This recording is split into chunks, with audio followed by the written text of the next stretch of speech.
¿Quién soy yo? Ese famoso ¿quién soy yo? Depende del quiénes somos nosotros. Los seres humanos son las únicas criaturas que pueden crear un yo.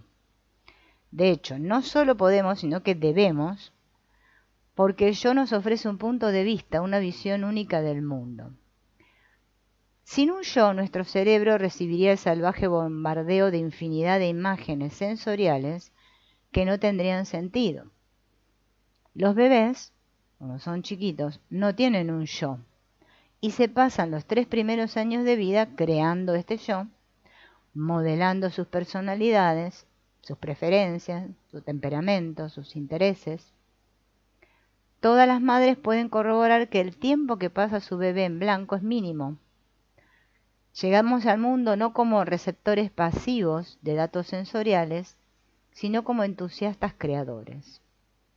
Cuando reconocemos nuestras necesidades, creencias, impulsos, deseos, sueños y temores, de pronto el mundo cobra sentido. El yo, el mí y el mío existen por un solo propósito: ofrecernos un lugar en el mundo. O sea, todos nosotros lo que hacemos cuando nacemos, ¿no?, es ir formándonos esta idea de yo. Recuerden de todas las cosas que hemos hablado anteriormente, donde nosotros cuando nacemos estamos muy conectados con la unidad, ¿sí? No podemos diferenciar quién es el otro y quién soy yo. Pasa un tiempo y el niño ya comienza a crearse este concepto del yo.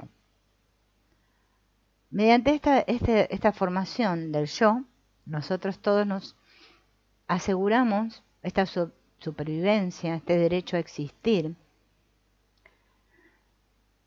Y a medida que vamos creciendo, vamos pasando por crisis que le llamamos personales, ¿no?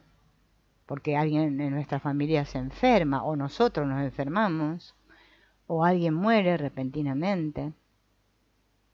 Cualquier crisis que ataque nuestro sentido de bienestar, también ataca nuestro sentido del yo. O sea, cuando nos pasa algo ahí fuera, que yo lo catalogo de que es algo malo, me afecta a mí, a mi sentido del yo. Qué sé yo, pierdo mi casa, pierdo mi dinero, me separo de mi pareja. Todos estos acontecimientos nos estremecen y hacen dudar a nuestro yo. Siempre que sentimos que todo nuestro mundo se viene abajo, lo que realmente estamos viniéndonos abajo es esta idea de mí, ¿no? Esta idea de yo. Y empiezo a desconfiar de que si realmente entiendo la realidad. Porque, claro, decimos, pero esto que me sucede, ¿no? ¿Por qué a mí? Tras cualquier trauma grave, mental o físico, nuestra frágil personalidad, ego, va a necesitar un tiempo después para recuperarse. Al no saber cómo creamos el yo, al que tanto nos aferramos, esto nos puede dar muchas sorpresas. Freud sorprendió a todos cuando dijo que el yo poseía una dimensión oculta, cargada de impulsos y deseos que apenas reconocemos. Jung, que fue alumno de Freud, se dio cuenta de que Freud había cometido un error. Lo inconsciente no está en mí, sino en nosotros. Por eso Jung fue el que descubre esto del inconsciente colectivo, ¿no? Se lo debemos a él, esta idea de inconsciente colectivo. Bien. Cuando una persona tiene impulsos e instintos inconscientes, estos proceden de toda la historia de la humanidad. Cada uno de nosotros, según Jung, está vinculado a un inconsciente colectivo. El concepto de que tú y yo creamos yoes independientes y aislados, en realidad es una ilusión. A pesar de que todos creemos que tenemos un yo independiente y aislado.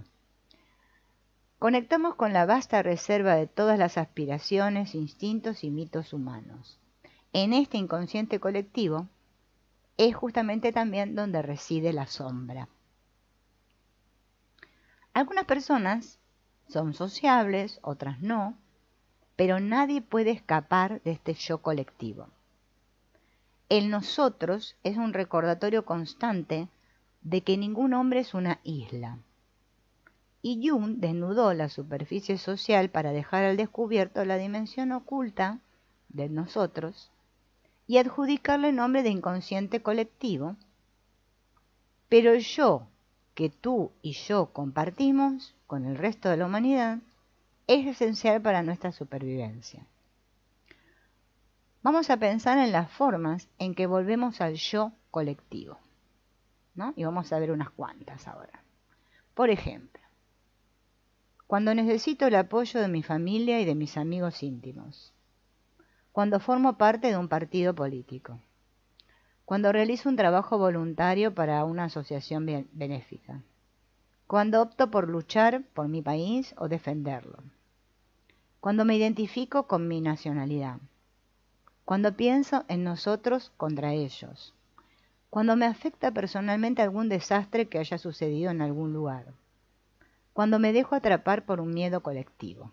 Por ejemplo, hace poco vivimos un miedo colectivo, ¿no? Que fue el del coronavirus, ¿no?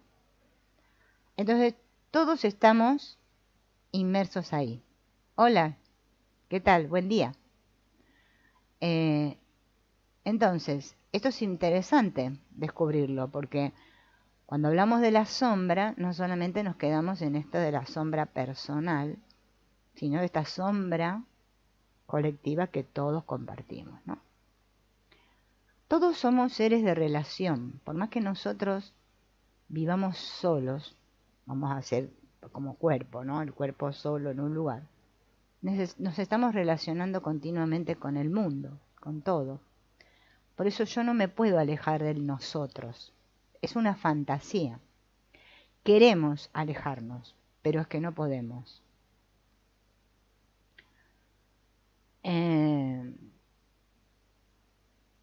Jung explicó esto, ¿no? De que cuando hablamos de esta sombra colectiva, la gente se esfuerza por salir de esta sombra colectiva. La sociedad nunca dejará de actuar de formas que nosotros desaprobamos. Pero esto es más difícil que evadirnos de un papel dentro de la familia. Por eso esto de la pertenencia, ¿no? Al grupo también. Pertenezco a esta familia. Me quiero aislar de esta familia. No quiero pertenecer, ¿no?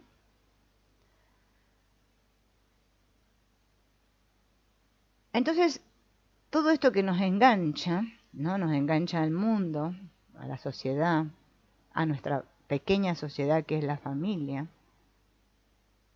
tiene unos ganchos que son invisibles, ¿no?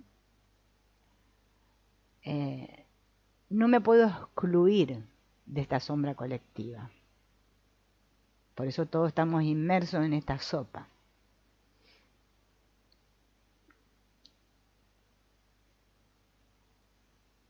La cuestión de decidir si estoy dentro o fuera se convierte en el tema central de esta sombra colectiva. Y esto nos hace plantearnos muchas preguntas cada día. Nos podemos preguntar, ¿cuál es mi obligación social? ¿Cuál es mi deber patriótico? ¿En qué medida me he de conformar u oponer a la sociedad? ¿Hasta qué punto estoy conectado con otras personas? ¿Qué les debo a los menos afortunados? ¿Puedo cambiar el mundo? Nuestra mente consciente no nos puede dar la respuesta a ninguna de estas preguntas. Bajo la superficie, lo inconsciente colectivo es un torbellino de impulsos, prejuicios, miedos, que forman parte de nosotros porque nosotros somos nuestra identidad así como ese yo. O sea que yo y nosotros somos lo mismo, ¿no? Por eso decimos que todos somos uno. Durante mucho tiempo, este concepto de inconsciente colectivo se consideró como una teoría curiosa de la cual no había muchas pruebas. Nadie niega que la naturaleza tiene un lado oscuro, pero ¿fue útil esta explicación que dio Jung ¿O tan solo fue una invención intelectual? Recientemente se han recopilado algunas pruebas, ¿no?, que han servido de algo, pero han agrandado este misterio. Hace décadas que se sabe que cuando una persona se vuelve solitaria y se aísla, como le puede suceder, ¿no?, una persona, qué sé yo, que enviuda, que está enferma, ¿no? Muchas personas, ¿no?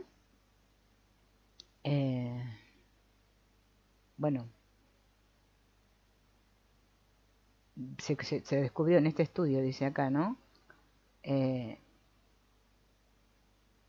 Que se puede cambiar el estado mental y físico de una persona cuando vuelve a reintegrarse, cuando acepta que pertenece a este colectivo, ¿no? ¿Cómo puede, por ejemplo, el corazón o una célula precancerígena de alguna parte del cuerpo saber cómo se siente la persona? Parece ser que fue necesario descubrir las moléculas mensajeras para demostrar que el cerebro traduce todas las emociones a un equivalente químico. Cuando las moléculas mensajeras llegan a cientos de miles de millones de células a través del torrente sanguíneo, la felicidad o la tristeza se transmiten al corazón, al hígado, a los intestinos y a los riñones. Entonces la medicina cuerpo-mente tuvo una base real porque no hay nada más real que las sustancias químicas. Pero Jung propuso que grupos enteros de personas podían compartir la felicidad o la tristeza. ¿Por qué estalla la violencia masiva en Irak o en Ruanda? Podemos encontrar explicaciones en las largas enemistades tribales y cismas sectarios. ¿Están almacenados en lo inconsciente colectivo? ¿O generaciones de padres que dicen a sus hijos que han de seguir manteniendo estas rencillas ancestrales? No sirve de nada mover la cabeza y criticar las conductas incivilizadas. Los peores baños de sangre de la humanidad tuvieron lugar durante las 2 guerras mundiales. Muchos soldados, ¿no?, marcharon hacia esta guerra. Y cuando Europa miró atrás, calificó estas masacres de locura. Pero personas cuerdas dirigieron la guerra y murieron en ella. Y cuando los objetores conscientes protestaron, fueron encarcelados o castigados, enviándolos al frente para que prestaran sus servicios como médicos. La trágica ironía es que murieron muchas de las personas que más odiaban la guerra y que más deseaban evitarla. Entonces, ¿qué objetivo tiene el inconsciente? De que sigamos siendo inconscientes. El inconsciente tiene el objetivo de que sigamos siendo inconscientes.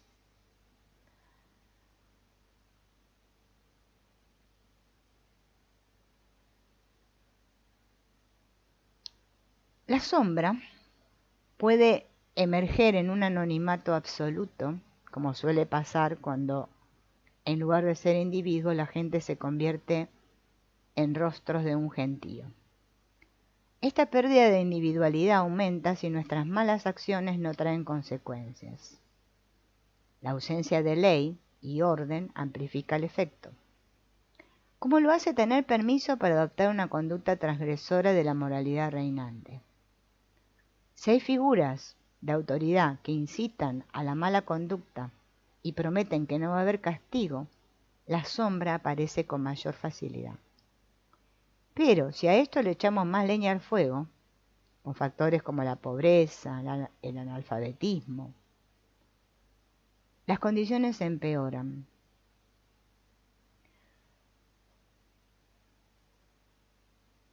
Bien, esto es lo que se le llama la patología de masas, ¿no? Las masas, que también Carl Jung habló mucho de esto refiriéndose al hombre masa. Todos hacemos lo mismo, ¿no? Porque creemos que no va a haber un castigo. Por ejemplo, si todos manifestamos en contra de algo, siguiendo a X líder que va ahí emerge toda la sombra colectiva, pero ninguno teme a ser castigado porque parece que estamos todos juntos. ¿No? Hola Estefanía, gracias. Yo de Argentina, acá de Argentina. Acá en Argentina son las 11 menos cuarto. Allá por aquellos países debe ser un poco más tempranito. ¿No? Por eso es importante darnos cuenta de que nosotros estamos inmersos en esa sopa, yo le digo la sopa, ¿no? Este inconsciente colectivo, ¿no?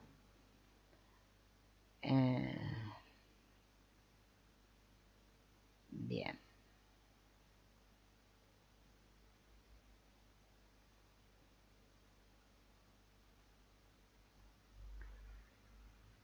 Aunque nunca quizás hayamos o nos haya interesado leer libros, ¿no? De Freud y de Jung, ellos consiguieron que nos resultara imposible pensar en la naturaleza humana como algo que no fuera un profundo misterio. Al igual que la punta del iceberg, solo hay una pequeña parte de nosotros que es visible para el mundo físico y otra parte que es invisible. Por eso el iceberg es lo que más, digamos, el gráfico más conocido de esto, ¿no?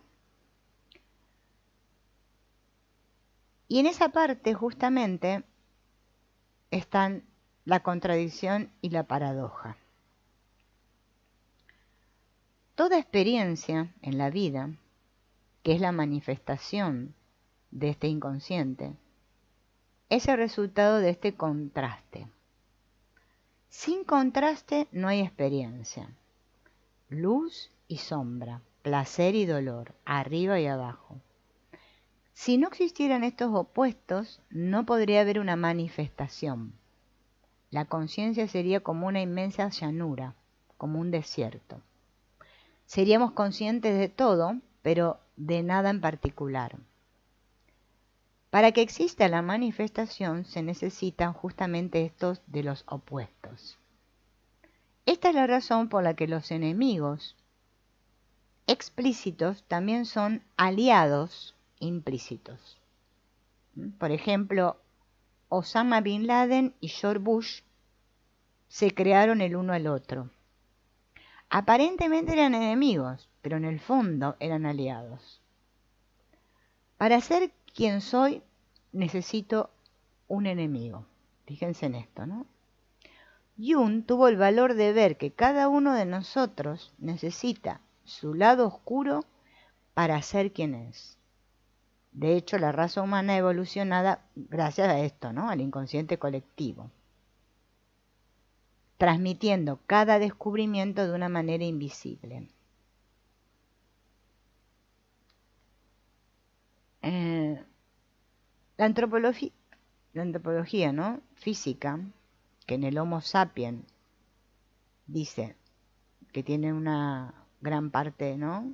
Habla del cerebro, ¿no? Y le damos al cerebro la función superior, podemos decir, ¿no? Esta corteza cerebral, ¿no? Nos permite razonar.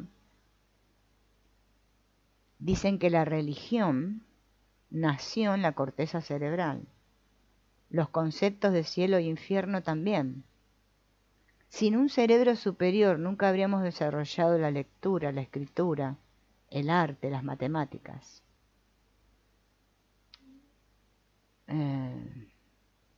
Parece ser que cuando los arqueólogos investigaron acerca de los restos de los Neandertal, descubrieron que tenían una corteza cerebral muy grande, más grande que la nuestra.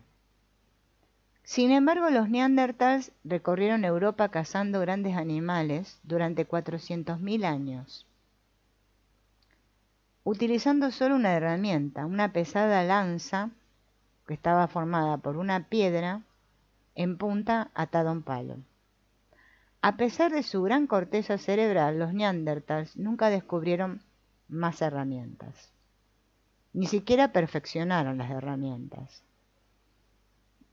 Por ese motivo, Dice que todos los esqueletos de los neandertals presentaban múltiples fracturas, porque claro, los animales eran grandes y se defendían, ¿no? Y solamente tenían una lanza para defenderse de los animales, ¿no? Así que la evolución de los seres humanos no solo dependió del cerebro físico, sino de la mente que lo utilizaba. En el ámbito del inconsciente se estaba produciendo el aprendizaje en silencio y de manera invisible. El Homo sapiens fue capaz de usar el cerebro para tareas más complejas que sus antecesores. Cuando la mente descubrió cómo fabricar mejores armas, la vida fue más fácil, ¿no? Pudieron comenzar con la agricultura. Luego, más adelante, incorporaron el lenguaje. Así que Jung descubrió, ¿no?, este lugar secreto donde se produjo todo esto. El inconsciente colectivo es la biblioteca de la mente, el almacén de todas las experiencias del pasado a las que nosotros podemos recurrir en nuestro tiempo presente.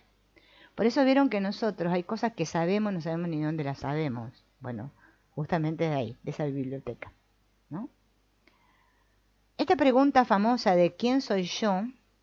Nunca tiene una respuesta fija, porque el yo es fluido y siempre cambia, lo que implica a tu propio yo y al que comparto con los demás. Muchos estudios demostraron que los cerebros de las personas que dominan la informática y los videojuegos poseen vías neuronales desconocidas para las analfabetas digitales. Si queremos descubrir el verdadero yo, tenemos que adentrarnos en el mundo de la sombra y en este flujo constante. Parece ser que Laurence Olivier, al principio de su famosa película Hamlet, dice: esta es la historia de un hombre que no fue capaz de tomar una decisión. Hamlet tiene pruebas de que su tío asesinó a su padre para conseguir el trono de Dinamarca. Tiene todas las razones del mundo para buscar venganza, pero no puede. El peligroso viaje hacia la sombra, donde muerte y venganza son lo habitual, amenaza la propia existencia del protagonista, su nobleza y su educación civilizada. Aún así, Hamlet acepta el peligroso viaje que le conduce al hastío, al autodesprecio, a la pérdida del amor y a los pensamientos de suicidio, reacciones típicas cuando nos enfrentamos a los monstruos de las profundidades. Cuando al fin llega la hora de su asesinato, Hamlet acepta su destino con alivio y una calma no terrenal. Las palabras al principio de la película de Oliver deberían haber sido: esta es la historia de un hombre que temía a su propia sombra, ¿no?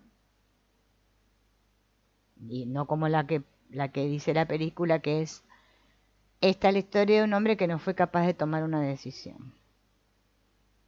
Entonces es importante darnos cuenta de que la sombra es una creación humana. Se forjó en lo inconsciente colectivo. Odiar a un enemigo no es un fallo de la naturaleza humana. Tú y yo hemos heredado ese sentimiento de enemistad. Procede de la sombra, cuyo contenido es de fabricación humana. La sombra establece el modelo del ellos, los que son ajenos a nosotros. Ellos quieren perjudicarnos y quedarse con lo nuestro. Son diferentes de nosotros. Tenemos derecho a luchar contra ellos, incluso a destruirlos. Este modelo invisible que moldea las mentes de muchas personas, bien, es el arquetipo de la sombra. Y eso lo hicimos nosotros, todos.